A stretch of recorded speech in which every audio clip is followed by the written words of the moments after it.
vou me ater aqui à justiça, porque já ficam falando que eu defendo as pessoas. O juiz pediu uma perícia grafotécnica. Então ele nomeou um perito forense, sem ser contratado por nenhuma das partes, e falou, analisa essa assinatura aqui, eu tenho esse laudo completo. Uma fonte minha conseguiu esse laudo completo, com todos os documentos que foram usados para analisar. RG dela, CNH, etc. Essa perícia usou o contrato original, e ele mostra, ele fundamenta, o perito excelente, ele fundamenta todos os softwares que ele usou para análise, todas as metodologias, e ele comprovou que a assinatura veio do pulso, do punho da Ana Hickman. O Itaú, de fato, cancelou a dívida, suspendeu a dívida, a cobrança da dívida, então ficou provado ali que a assinatura tinha sido falsificada, mas o Daikoval, não. O Daikoval, ela pediu, tem que ser cancelado isso aqui, mas a gerente falou, como assim? Tem até áudio seu agradecendo o empréstimo?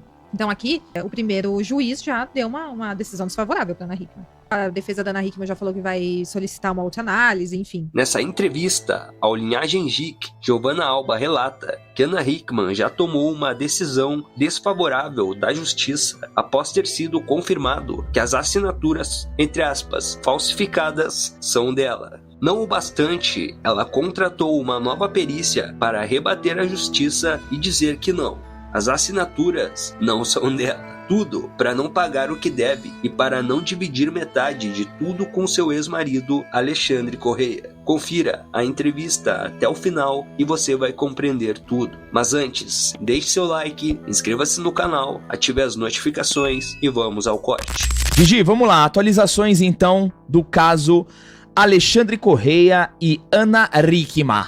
Alexandre Correia e Ana Hickman. O último, eu fiz Lá vai a Ana Hickman.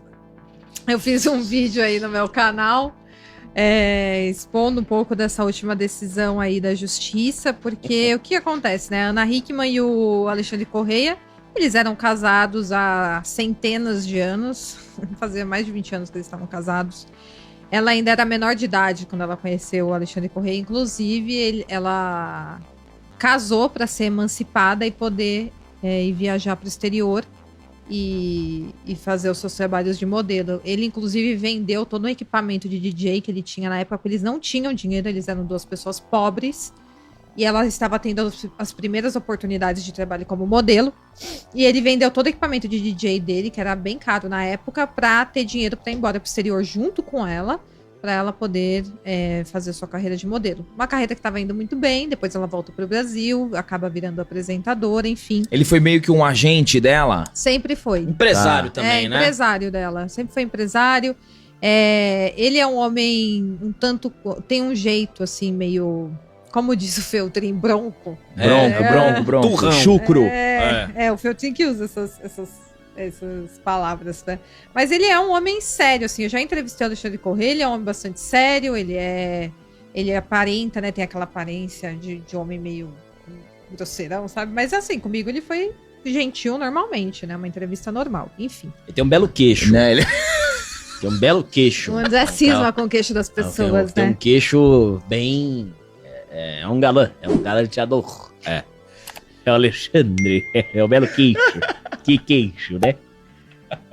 É assim aqui. Aqui é assim. Ai. Vai, Aqui continua. com uma pitada de humor. Nada. Aqui é uma pitada de humor. Então, eles acabaram tendo aquela briga depois de anos juntos. Hoje o Alexandre Correia fala que eles já nem dormiam mais no mesmo quarto, mas eles tiveram aquela briga na mansão deles de Itu, que em seguida ele foi acusado de agressão, né, por parte da Ana Hickman. Depois disso eles se separaram. Ele era sócio dela em tudo, nas empresas que eles têm hoje, porque eles se tornaram milionários ao longo dos anos, e eles têm diversas empresas. Só que ela falou o seguinte pra ele, pela versão dele, né? Falou assim, olha, eu não vou levar esse caso pra imprensa, pra mídia, se você assinar abrindo mão da administração das empresas. Ela falou pra ele. Eu falei errado? Não, eu só tô me sim. situando aqui. Ela falou pra ele depois que teve aquele problema lá no Itu, ela acusa Da ele... porta? Acusa que ele teria colocado ela contra a parede, eles discutiram porque eles estavam à beira da falência, devendo para diversos bancos, e ela estava falando isso pro Alezinho, pro filho deles, que na época tinha 8 anos, mais ou menos. E aí ele não gostou daquilo, durante um almoço em família, e aí eles começaram uma discussão muito forte, que eles falam que eles eram extremamente grossos um com o outro, isso o irmão dele fala, 2 cavalos, é essa palavra que ele usou. E as funcionárias pegaram a Lezinho, levaram pra lá e eles ficaram discutindo. E aí, em determinado momento, ele teria colocado ela contra a parede, segundo a acusação da Ana Hickman, teria tentado dar uma cabeçada nela, teria agredido ela. Ele deu uma cabeçada nela? Ele teria tentado dar uma cabeçada Oh, nela. Zidane, hein, meu? Porque se ele tivesse de fato dado uma cabeçada, não tem como você negar isso, ia né? ter Ia ter destruído a cara dela. Sim. Mas é o que ela alega. Ele alega que é tudo mentira, que eles apenas discutiram como eles faziam com frequência e que ela foi passar pela porta, a porta fechou e bateu no braço dela. A porta fechou sem querer. Então, parece que eles estavam numa disputa. Um fecha, outro Ah, abre. entendi. E aí bateu, mas nunca ficou claro pra mim também o que de fato aconteceu ali. Ainda tentei fazer com que ele explicasse com mais detalhes pra ver se tinha alguma incongruência, como diz Vitor do Metaforando. Mas ele passou muito por cima na entrevista que ele fez comigo. E nas outras entrevistas também que eu vi dele, ele não explica exatamente como que bateu essa porta no braço dela, mas bateu, machucou, e aí, enfim, ele foi embora. Ela falou que ia chamar a polícia, ele ligou pro advogado dele, o advogado dele falou, sai daí, senão você vai ser preso em flagrante. Ele saiu, foi embora, a partir disso veio o divórcio, né? E aí ela falou, eu não levo esse caso pra imprensa e nem te acuso de agressão, se você sair da administração da empresa e a gente se separa. Ele falou, tá bom, sem consultar o advogado, ele foi lá e assinou. Logo em seguida, ela entra com uma medida protetiva que engloba inclusive as empresas. Com isso, ele não teve mais acesso a nada, nem as contas bancárias, as contas PJ das empresas. E ele fala que não tinha dinheiro na sua conta pessoal. Então, ele ficou sem acesso a nada. E aí ocorreu esse divórcio. Ela queria que fosse feito na vara de violência doméstica. O juiz do caso falou que não ia colocar esse caso de separação, de divórcio, na vara de violência doméstica, né, da Lei Maria da Penha, que ela tinha que ser submetida à vara de família. Então, aqui, o primeiro juiz já deu uma decisão desfavorável para Ana Hickman. Em seguida, ela passou a acusar o Alexandre Correia de falsidade ideológica, de ter falsificado as assinaturas dela, de ser o chefe de uma quadrilha que englobava 2 funcionárias dela, uma delas a Cláudia Helena, ex-agente pessoal da Ana Hickman, que trabalhou anos e anos, abdicou muito da sua vida, da sua própria vida, até tempo com a própria filha, para atender os pedidos da Ana Hickman. Essa moça foi mandada embora e ela está sendo acusada hoje de integrar a quadrilha do Alexandre Correia, junto com uma outra funcionária, e aí a Ana Hickman fala até de funcionários do cartório, funcionários de banco, então assim, uma organização criminosa para passar a perna nela. E aí ela passou... Quadrilha mesmo.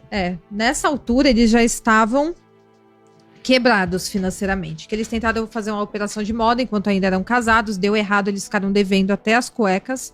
Eles pegaram empréstimos em vários bancos, vários empréstimos milionários. Se eu não estiver errada, hoje eles devem cerca de 40 milhões de reais, algo assim. Se eu não estiver errada. No meu canal eu falo certinho, que aqui de cabeça, tô de cabeça aqui nesse caso. Pedi emprestado pro Neymar, né?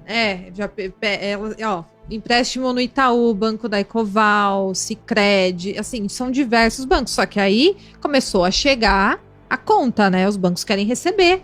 E aí a alegação dela era que essas dívidas tinham que ser anuladas, porque ela não tinha conhecimento dessas dívidas, que tinham sido solicitadas pelo Alexandre Correia com a sua quadrilha e tinha desviado esses valores. Assim, você conseguir identificar um desvio de valores não deveria ser tão difícil assim, uma vez que o banco... Mas eles também eram sócios, devia estar tudo no mesmo CNPJ. Então, caía sempre na Hickman Serviços, que era a holding, a empresa principal deles. Caía sempre na conta PJ dessa empresa. Então, assim, se caiu ali o dinheiro, o banco depositou ali, porque tá no contrato que tem que cair naquela conta. Não tem como o banco enviar para outra conta. Sim. Caiu o dinheiro ali, para onde que foi? Tem como rastrear. O dinheiro não fica sem rastreio. Mas mesmo assim, Gigi, por exemplo, a gente tem, você e o André, vocês têm uma conta conjunta. Vocês têm uma conta conjunta. Aí o André pega, faz um empréstimo no banco, mas você não viu o empréstimo. Aí você fez o empréstimo passou pela conta de vocês e aí ele fez um Pix pra conta pessoa física dele. Meu, não adianta você chegar pro banco e falar, não tô sabendo de nada.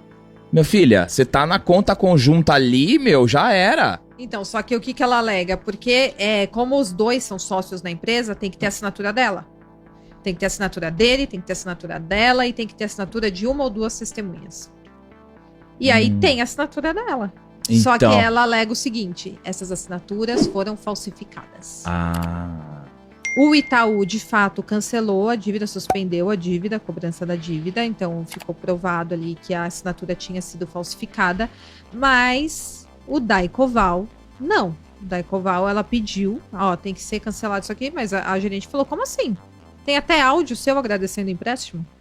Como que você... Putz, tem áudio? Tem áudio, ela compareceu na festa aqui dos acionistas, agradecendo. Ave Tem um Maria. áudio dela agradecendo o empréstimo. Que ela até fala assim, a gente vai sair dessa situação e eu sei que você lutou por esse empréstimo pra gente e eu te agradeço muito e tal, falando pra gerente do banco. E aí a gerente do banco falou, ela tava ciente de tudo, tá tudo aqui. Aí as perícias da Ana Hickman que ela contrata sempre concluem que as assinaturas são falsificadas, só que aí o juiz, como o Sicredi não aceitou suspender, o Sicredi não, o Daycoval não aceitou suspender essa dívida, com base nesse laudo aí de que a assinatura tinha sido falsificada, o juiz pediu uma perícia grafotécnica. Então, ele nomeou um perito forense, sem ser contratado por nenhuma das partes, e falou, analisa essa assinatura aqui, eu tenho esse laudo completo. Uma fonte minha conseguiu esse laudo completo, com todos os documentos que foram usados para analisar. RG dela, CNH, etc., E o que eles fizeram? Eles pegaram os contratos originais, os contratos que foram de fato assinados.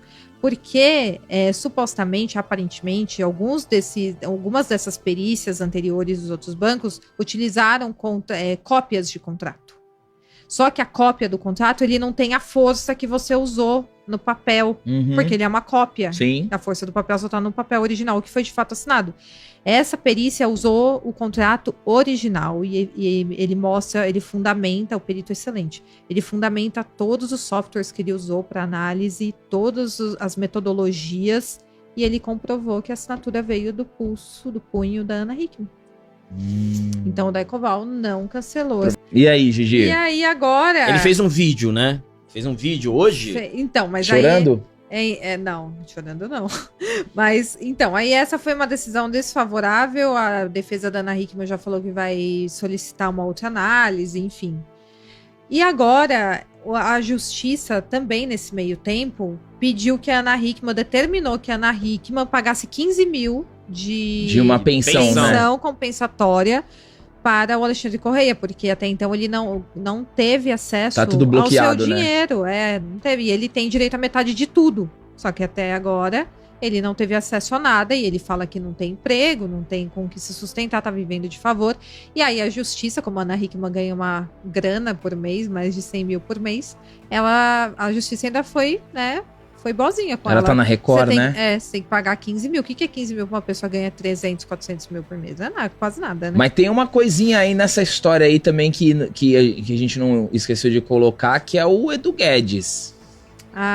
Edu Guedes. Eu não entro nessa seara. Né? Tem uma coisinha aí, né? Que no meio de tudo isso... Tem um rolinho da Ana Hickman com o Edu Guedes. Léo Dias aqui, hein, malandro? Porque Léo assim, Dias. Quem tá falando é o Gabriel, tá? Não é a Gigi. Porque depois da separação, ela casou rapidão. Casou, né? Foi. Mas Casou ela já rápido. estava separada de corpos do Alexandre Correia. Não que isso justifique alguma coisa. Assim, também não tá cometendo nenhum crime. É errado? Se ela traiu, é errado? Sim. Mas assim, problema dela também. Agora... Em relação eu vou me ater aqui à justiça, porque já ficam falando que eu defendo as pessoas. Canal Internet, misógino, né? né? Canal Internet, misógino. Internet. isso aí. Assim, mas é o que alegam, né? Que tem essa suspeita de que ela já tinha um caso com o Edu Guedes, mas quem que vai dizer, né? Aí é uma coisa que o Alexandre Correia tinha que ter prestado mais atenção no que ocorria dentro da casa dele, né? Mas, enfim. Ela foi condenada a pagar esses 15 mil pro Alexandre Correia, então ela teria que pagar janeiro, fevereiro e março. E aí ela pagou janeiro e fevereiro. Só que ela depositou em uma conta que não foi a que foi solicitada pela defesa dele. Puta, eu tô ligado. E foi numa conta negativada. Ou seja, o dinheiro caiu lá, O banco comeu. Meu, que é isso, cara? Aí a justiça falou que ela teria que pagar novamente e que poderia ser caracterizado má fé com essa ação dela. E nesse meio tempo em que ela não pagou a dívida, ele tinha que pagar. A dívida não, ela não pagou a pensão, ele tinha que pagar a pensão do Alezinho, porque o Alezinho tem 10 anos hoje. Então a justiça determinou que ela tinha que pagar 15 mil pra ele e ele tinha que retornar 4.500 pra ela do Alezinho. Uhum. Foi isso que foi determinado pela justiça. Só que, como ele não teve acesso aos 15 mil, ele não retornou os 4.500. E aí ela entrou com pedido de prisão. Putz. Pelo menos o dinheiro que caiu na conta que tava devendo já amortizou um pouquinho da dívida, né? Exatamente. Mas e aí, ainda não se resolveram em relação a isso? Então, ele pode ser preso até quinta-feira, amanhã, até o meio-dia. Se ele não se explicar, ele tem um tempo pra se explicar ou pra quitar a dívida. Ele tá com uma dívida de 9 mil, de janeiro e fevereiro, que ele não pagou. Só que ele alega que até agora não recebeu os 15 mil pra pagar os 9. Então ele pode ser preso se ele não pagar ou não se explicar o porquê. E se ele se explicar e a justiça pode aqui entender má fé por parte da Ana Hickman. Que fase, hein? Porque ela tá pedindo a prisão de um cara, mas a pensão não teria chegado até a conta dele, né? E aí, qual a sua opinião sobre isso? Até quando Ana Hickman vai ficar dando voltas na justiça para não pagar o que deve e não dividir metade de tudo que Alexandre Correia tem direito? Deixe sua opinião aqui nos comentários sobre esse loop infinito. Por fim, deixe seu like, inscreva-se no canal e ative as notificações.